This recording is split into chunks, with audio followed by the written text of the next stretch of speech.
السلام عليكم، ازيكم يا حبايبي؟ عاملين ايه؟ فيديو جديد على قناه يوميات امين السيد. اخباركم ايه؟ يا رب تكونوا كويسين واحسن صحه واحسن حال. ايه رايكم بقى في السمك القمر ده؟ سمك سنجاري بتتبيله خطيره وتحفه وانضف واحلى بكتير من بتاع المحلات، وحاجه كده اخر لذاذه بجد. طعمه خطير جدا وتحفه جدا. بصوا شكله اصلا جبنات يفتح النفس ازاي بجد، اللهم بارك. كان تحفه تحفه تحفه يعني، دي قليله قوي عليه. تمام، هنا بقى اجيب التتبيله دي. كانت التتبيله انا عاملاها قبل كده، هريسه مع ثوم مع خل مع ليمون مع ملح فلفل كزبره شويه قرفه وتوم بودرة بصل بودرة. يعني كانت التتبيلة عندي انا متبلاها. هنا السمك نضيفه زي الفل ومنضفاه. بصوا يا بنات، السمك السنجاري لما بنفتحه ما بنفتحوش من البطن احنا. بصوا انا بوريكم هنا اهي، دي كده البطن، انا ما بفتحوش من البطن. احنا بنفتحه من سلسلة الظهر، من السلسلة بتاعت الظهر بالمقص. وفي ناس بتسيبه بالراس بتاعته، انا بحب اقطع الراس بتاعته وافتحه من الظهر. وبعد كده بتنضفيه، لان لما بتفتحيه من البطن بيبقى الوصول للتتبيله يعني للحم، لحته اللحم السميكه. مش زي ما مش زي ما تفتحيه من الظهر. انتوا فاهمين انا قصدي ايه؟ بيبقى زي ما انتم شايفين مفتوح كده زي الكتاب، فالحته السميكه باينه معاكي وظاهره، فبتشرب من التتبيله احلى واسرع. لو انتي مش هتعرفي تفتحيه، يعني بتروحي للناس اللي هم سماكين يعني، بتقولوا له انا هعمله سنجاري، فبيفتحوا لك هو عادي وبيديهولك، وانتي بقى تكملي تنظيفه في البيت. انا نضفته زي الفل وبصوا قشطه.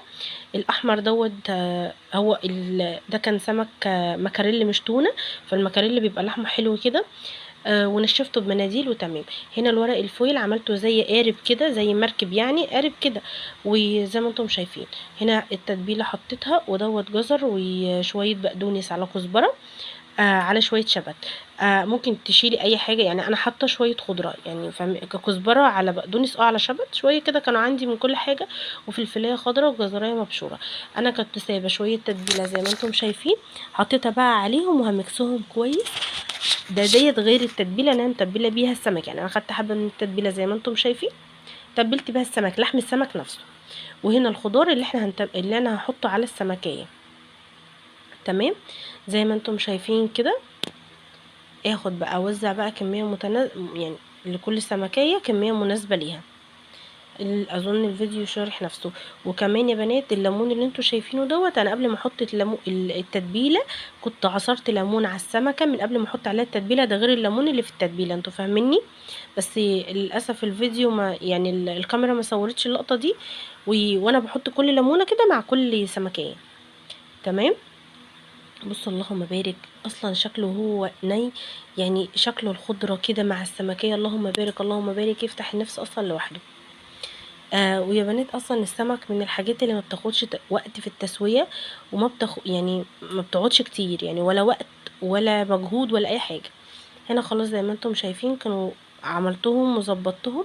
هحطهم في الفرن في الرف اللي في النص على درجه حراره 180 190 بالكتير. وهنا هحط عليهم شويه زيت من فوق عشان يلمع كده والتتبيله تبقى بتلمع، ما ينشفش كمان مع الفرن. التتبيله دي ما تتحرقش وتنشف ويبقى طعمها مش حلو. الزيت بيديله طراوه وبيديله لمعه وبيحافظ على ان الخضار ما يتحرقش منك. تمام، زيت نباتي عادي يعني، مش زيت زيتون ولا حاجه. خلاص زي ما قلت لكم بقى، احطه في الفرن على درجه حراره 180 190. اخره معاكي هيقعد ربع ساعه وهيكون استوى وزي الفل. اهم حاجه صليتي على النبي ولا لسه؟ صلي على النبي عليه افضل الصلاه والسلام. وحطي لي لايك لو ما حطيتيش، ولو مش مشتركه اشتركي وفعلي زرار الجرس، واكتبي لي كومنت حلو. ان شاء الله القناه تكبر بيكم. بصوا بقى يا بنات، بعد ما خرج كان شكله اللهم بارك تحفه ازاي، استوى وحرمش كده من تحت. والسمكيه مستويه ولحمها ابيض وطريه بجد. كان زبده يعني، مش قادره اقول لكم كان زبده ازاي. كان تحفه.